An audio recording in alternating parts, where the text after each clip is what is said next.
اللہ رب العالمین نے کائنات کو بیلنس پر پیدا کیا ہے، دن اور رات کا بیلنس، زمین اور آسمان کا بیلنس، دھوپ اور بارش کا بیلنس، اور اگر اس نظام کا بیلنس ٹوٹ جائے تو زندگی مشکل ہو جاتی ہے، اور انسان کی روح بھی اسی اصول پر چلتی ہے۔ اللہ رب العالمین قرآن میں فرماتے ہیں، اللہ نے آسمان کو بلند کیا تاکہ تم بیلنس کو نہ بگاڑو، اور یہ آیت صرف تجارت یا انصاف کے بارے میں نہیں، یہ پوری زندگی کے بارے میں ہے۔ آج بہت سے لوگ دنیا بنا رہے ہیں اور آخرت بھول گئے ہیں۔ کچھ لوگ صرف آخرت کی بات کرتے ہیں اور دنیا کی ذمہ داریاں بھول جاتے ہیں، اور قرآن ہمیں دونوں کا بیلنس سکھاتا ہے۔ رسول اللہ عبادت بھی کرتے تھے، فیملی کا حق بھی ادا کرتے تھے، بزنس میں امانت دار تھے، لوگوں کے لیڈر تھے، اور رات کو اللہ رب العالمین کی عبادت میں مصروف رہتے تھے، اور یہی قرآن کا بیلنس ہے۔ داؤد علیہ السلام بادشاہ بھی تھے اور سجدے کرنے والے بھی۔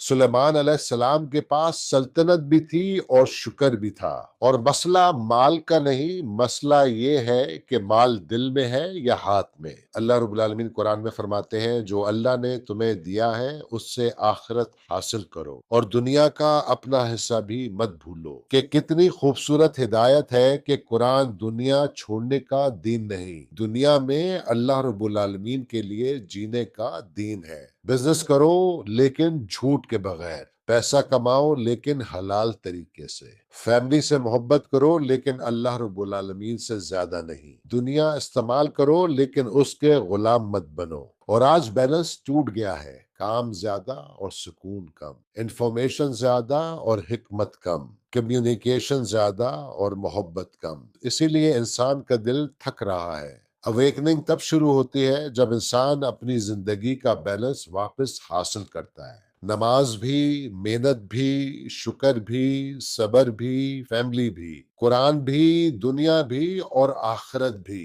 اور جس دن انسان یہ بیلنس سیکھ لیتا ہے، اس دن اس کی زندگی میں برکت آنا شروع ہو جاتی ہے، اس کا کام عبادت بن جاتا ہے، اور اس کا گھر سکون کا مرکز بن جاتا ہے، اس کا دل مطمئن ہو جاتا ہے، اور اس کا ہر قدم اللہ رب العالمین کی رضا کی طرف اٹھنے لگتا ہے۔ اور یہی قرآن کا طریقہ ہے، اور یہی انبیاء کا طریقہ تھا، اور یہی وہ راستہ ہے جو دنیا میں بھی کامیابی دیتا ہے اور آخرت میں بھی۔